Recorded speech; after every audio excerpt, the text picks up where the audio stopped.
This is for the April 28 Going Solo lesson. You're going to go ahead and type your name and your section here.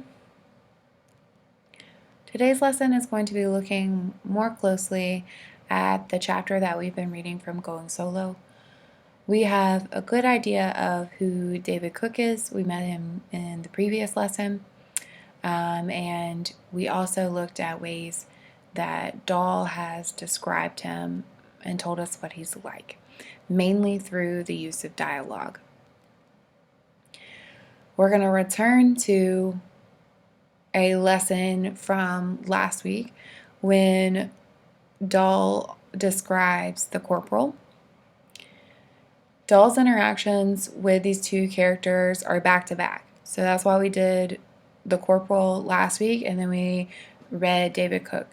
And so he means it as a comparison to look at the two characters. If you remember, he described the corporal as very dotty or crazy.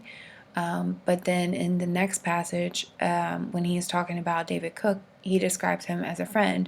He describes him as brave and generous and warm-hearted. So today we're going to look at the two descriptions of the characters. So I have here the first passage that we read, and then we have a later passage. You can see here they're from the same chapter. They're just, these are later paragraphs, and these are the ones that we read about David Cook yesterday. These are the ones that we read about the corporal in the previous week. So you can see here we have their name already too. So what we're going to look at today is how does Dahl reveal these characters to us, because that's all we've been talking about, is how he shows who a character is, but also how he compares the two characters by putting them side by side in these passages.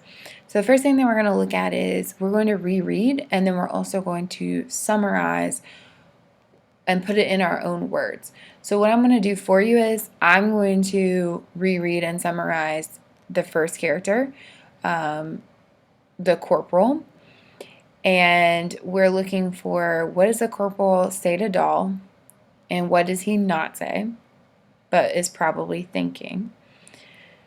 And then you're going to do the same thing but for David Cook in the next number. So I'm going to go up and I'm going to do the corporal for you. So these are very short passages, but they are also packed with information because it's dialogue and it reveals a lot more about a character than just telling would. It says this airman was a corporal. He had taken my parachute out of the cockpit and now he brought it over and placed it on the ground beside me. He stayed with me and it was clear that he wanted to do some more talking. So I know that he is a talkative guy. I don't see the point of it, he went on. You bring a brand new kite, or a plane, we learned, an absolutely spanking brand new kite straight from the factory, and you bring it all the way from ruddy Egypt to this godforsaken place. And what's going to happen to it? So I can tell that so far our character is very negative. He wants to know why Dahl has brought this plane here, or why basically the RAF or the Royal Air Force has allowed him to bring that. So far he's very negative, and then we're going to continue. What? I said. It's come even further than Egypt, he cried. It's come all the way from England, and that's where it's come from. It's come all the way from England to Egypt, and then all the way across the Med to this sodden country. And for what? Well, what's going to happen to it? What is going to happen to it? I asked him. I was a bit taken back by his sudden outburst. I'll tell you what's going to happen to it, the corporal said, working himself up. Crash, bang, wallop, shot down in flames, exploding in the air. Ground strafe by 109s right here where we're standing this very moment. Why, this kite won't last a week in this place. None of them do. Don't say that, I told him. I asked to say it, he said, because it's the truth. So what we learned about the corporal here, or for summarizing, we're going to say that the corporal has said that this is a God-forsaken place and that the plane won't last a week because none of the planes do. He's talking about how upset he is that this expensive plane, this nice brand new plane, is going to be destroyed in this, what he calls a God-forsaken place. What he doesn't mention, and this is also important, so he focuses a lot on the plane and how expensive it is, how nice it is, that it's come to this place and it's going to be ruined. What he doesn't say to Doll is that what we notice is that a plane is maneuvered through the sky by a person. And if the plane is no more, then perhaps neither will the person be. So while he focuses a lot on the plane and how it's not going to last, he does not. He's probably thinking that Doll won't last either, but he does not say that. So that's what we can write here.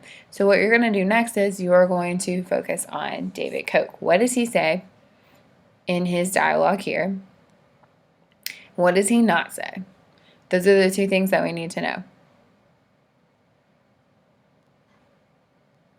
Okay, so we're going to continue with analyzing the connection between the two. So because our narrator put these people side by side in the story, he wants us to make a connection between the two, and he wants us to compare them to.